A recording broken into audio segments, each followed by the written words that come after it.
The Mysterious Affairs at Styles by Agatha Christie. Chapter 2. The 16th and 17th of July. I had arrived at Styles on the 5th of July. I come now to the events of the 16th and 17th of that month. For the convenience of the reader, I will recapitulate the incidents of those days in as exact a manner as possible. They were elicited subsequently at the trial by a process of long and tedious cross-examinations. I received a letter from Evelyn Howard a couple of days after her departure, telling me she was working as a nurse at the big hospital in Midlingham, a manufacturing town some 15 miles away, and begging me to let her know if Mrs. Inglethorpe should show any wish to be reconciled. The only fly in the ointment of my peaceful days was Mrs. Cavendish's extraordinary, and, for my part, unaccountable preference for the society of Dr. Bauerstein. What she saw in the man I cannot imagine, but she was always asking him up to the house, and often went off for long expeditions with him. I must confess that I was quite unable to see his attraction.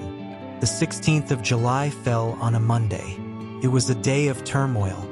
The famous bazaar had taken place on Saturday, and an entertainment in connection with the same charity, at which Mrs. Inglethorpe was to recite a war poem, was to be held that night. We were all busy during the morning arranging and decorating the hall in the village where it was to take place. We had a late luncheon and spent the afternoon resting in the garden. I noticed that John's manner was somewhat unusual. He seemed very excited and restless. After tea, Mrs. Inglethorpe went to lie down to rest before her efforts in the evening, and I challenged Mary Cavendish to a single at tennis. About 6:45, Mrs. Inglethorpe called us that we should be late as supper was early that night. We had rather a scramble to get ready in time, and before the meal was over the motor was waiting at the door. The entertainment was a great success, Mrs. Inglethorpe's recitation receiving tremendous applause. There were also some tableaux in which Cynthia took part. She did not return with us, having been asked to a supper party, and to remain the night with some friends who had been acting with her in the tableaux. The following morning, Mrs. Inglethorpe stayed in bed to breakfast, as she was rather overtired, but she appeared in her briskest mood about 12:30 and swept Lawrence and myself off to a luncheon party. Such a charming invitation from Mrs. Ralston, Lady Tadminster's sister, you know. The Ralstons came over with the Conqueror, one of our oldest families. Mary had excused herself on the plea of an engagement with Dr. Bauerstein. We had a pleasant luncheon, and as we drove away Lawrence suggested that we should return by Tadminster, which was barely a mile out of our way, and pay a visit to Cynthia in her dispensary. Mrs. Inglethorpe replied that this was an excellent idea, but as she had several letters to write she would drop us there, and we could come back with Cynthia in the pony trap. We were detained under suspicion by the hospital porter, until Cynthia appeared to vouch for us, looking very cool and sweet in her long white overall. She took us up to her sanctum, and introduced us to her fellow dispenser, a rather awe-inspiring individual, whom Cynthia cheerily addressed as Nibs. "What a lot of bottles!" I exclaimed, as my eye traveled round the small room. "Do you really know what's in them all? Say something original," groaned Cynthia. "Every single person who comes up here says that. We are really thinking of bestowing a prize on the first individual who does not say, 'What a lot of bottles.' And I know the next thing you're going to say is, 'How many people have you poisoned?'" I pleaded guilty with a laugh. "If you people only knew how fatally easy it is to poison someone by mistake, you wouldn't joke about it. Come on, let's have tea. We've got all sorts of secret stores in that cupboard."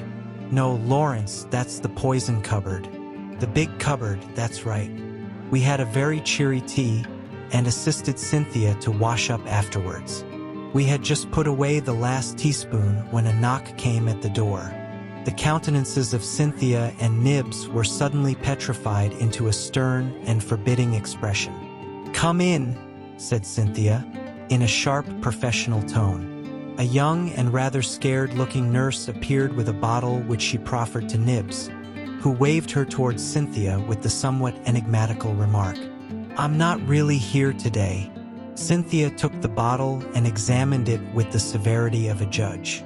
"This should have been sent up this morning. Sister is very sorry. She forgot. Sister should read the rules outside the door." I gathered from the little nurse's expression that there was not the least likelihood of her having the hardihood to retail this message to the dreaded sister. "So now it can't be done until tomorrow," finished Cynthia. "Don't you think you could possibly let us have it tonight?" "Well," said Cynthia graciously, "we are very busy, but if we have time it shall be done." The little nurse withdrew, and Cynthia promptly took a jar from the shelf, refilled the bottle, and placed it on the table outside the door. I laughed. "Discipline must be maintained?" "Exactly. Come out on our little balcony. You can see all the outside wards there." I followed Cynthia and her friend, and they pointed out the different wards to me. Lawrence remained behind, but after a few moments Cynthia called to him over her shoulder to come and join us. Then she looked at her watch. "Nothing more to do, Nibs?" "No." "All right, then we can lock up and go." I had seen Lawrence in quite a different light that afternoon. Compared to John, he was an astoundingly difficult person to get to know. He was the opposite of his brother in almost every respect, being unusually shy and reserved. Yet he had a certain charm of manner, and I fancied that, if one really knew him well, one could have a deep affection for him. I had always fancied that his manner to Cynthia was rather constrained, and that she on her side was inclined to be shy of him. But they were both gay enough this afternoon, and chatted together like a couple of children. As we drove through the village, I remembered that I wanted some stamps, so accordingly we pulled up at the post office. As I came out again, I cannonied into a little man who was just entering. I drew aside and apologized, when suddenly, with a loud exclamation, he clasped me in his arms and kissed me warmly. "Mon ami Hastings," écriait. "It is indeed mon ami Hastings. Poirot," I exclaimed. I turned to the pony trap. "This is a very pleasant meeting for me, Miss Cynthia. This is my old friend, Monsieur Poirot, whom I have not seen for years." "Oh, we know Monsieur Poirot," said Cynthia gaily, "but I had no idea he was a friend of yours." "Yes, indeed," said Poirot seriously. "I know Mademoiselle Cynthia. It is by the charity of that good Mrs. Inglethorpe that I am here." Then, as I looked at him inquiringly, "Yes, my friend. She had kindly extended hospitality to 7 of my country people who, alas, are refugees from their native land. We Belgians will always remember her with gratitude." Poirot was an extraordinary-looking little man. He was hardly more than 5 feet, 4 inches, but carried himself with great dignity. His head was exactly the shape of an egg, and he always perched it a little on one side. His mustache was very stiff and military. The neatness of his attire was almost incredible. I believe a speck of dust would have caused him more pain than a bullet wound. Yet this quaint dandified little man who, I was sorry to see, now limped badly, had been in his time one of the most celebrated members of the Belgian police. As a detective, his flair had been extraordinary, and he had achieved triumphs by unraveling some of the most baffling cases of the day. He pointed out to me the little house inhabited by him and his fellow Belgians, and I promised to go and see him at an early date. Then he raised his hat with a flourish to Cynthia, and we drove away. "He's a dear little man," said Cynthia. "I'd no idea you knew him. You've been entertaining a celebrity unawares," I replied, and, for the rest of the way home, I recited to them the various exploits and triumphs of Hercule Poirot. We arrived back in a very cheerful mood. As we entered the hall, Mrs. Inglethorpe came out of her boudoir. She looked flushed and upset. "Oh, it's you," she said. "Is there anything the matter, Aunt Emily?" asked Cynthia. "Certainly not," said Mrs. Inglethorpe sharply. "What should there be?" Then, catching sight of Dorcas, the parlor maid, going into the dining room, she called to her to bring some stamps into the boudoir. "Yes, mm." The old servant hesitated, then added diffidently, "Don't you think, you'd better get to bed? You're looking very tired." "Perhaps you're right, Dorcas. Yes, no, not now. I've some letters I must finish by post time. Have you lighted the fire in my room as I told you?" "Yes, mm." "Then I'll go to bed directly after supper." She went into the boudoir again, and Cynthia stared after her. "Goodness gracious, I wonder what's up," she said to Lawrence. He did not seem to have heard her, for without a word he turned on his heel and went out of the house. I suggested a quick game of tennis before supper and, Cynthia agreeing, I ran upstairs to fetch my racket. Mrs. Cavendish was coming down the stairs. It may have been my fancy, but she, too, was looking odd and disturbed. "Had a good walk with Dr. Bauerstein?"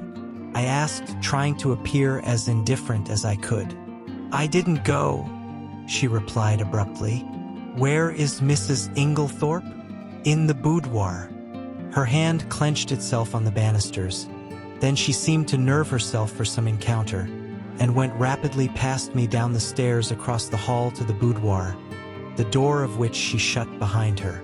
As I ran out to the tennis court a few moments later, I had to pass the open boudoir window, and was unable to help overhearing the following scrap of dialogue.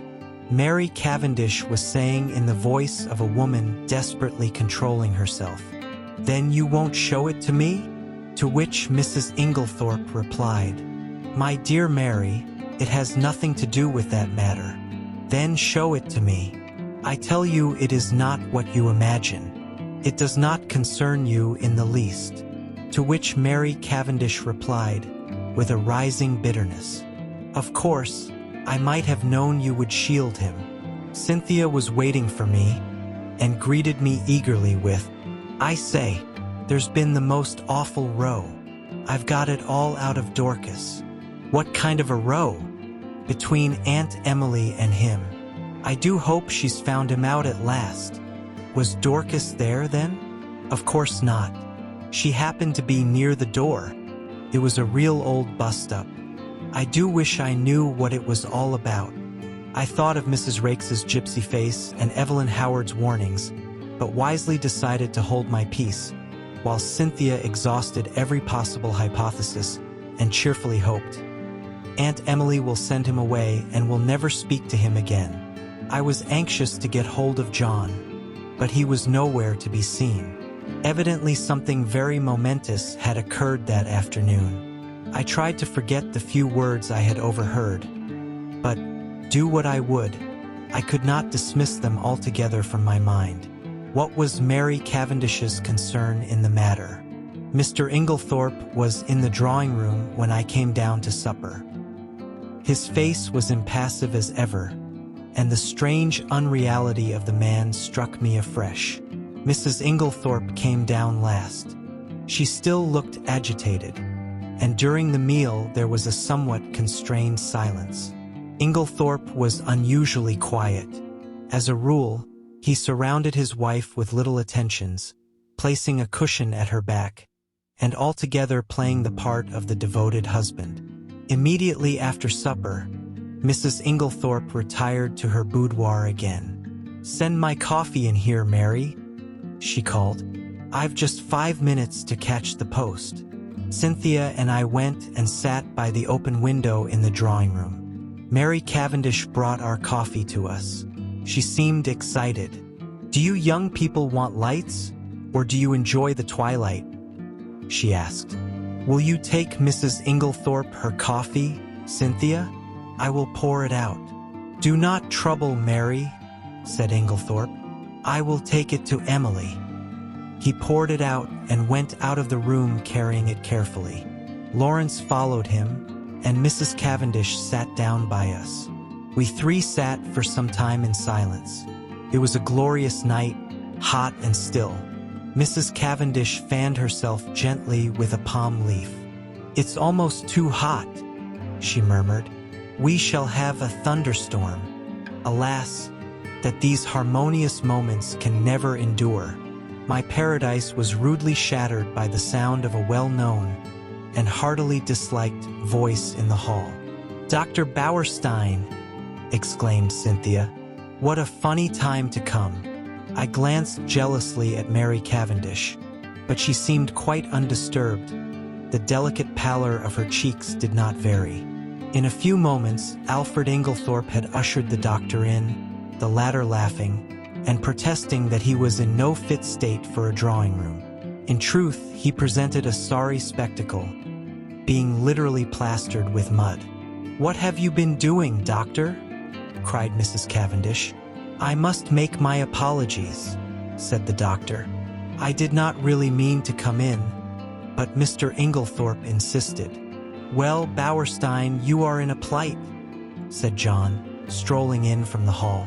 "Have some coffee, and tell us what you have been up to." "Thank you, I will." He laughed rather ruefully, as he described how he had discovered a very rare species of fern in an inaccessible place, and in his efforts to obtain it had lost his footing and slipped ignominiously into a neighboring pond.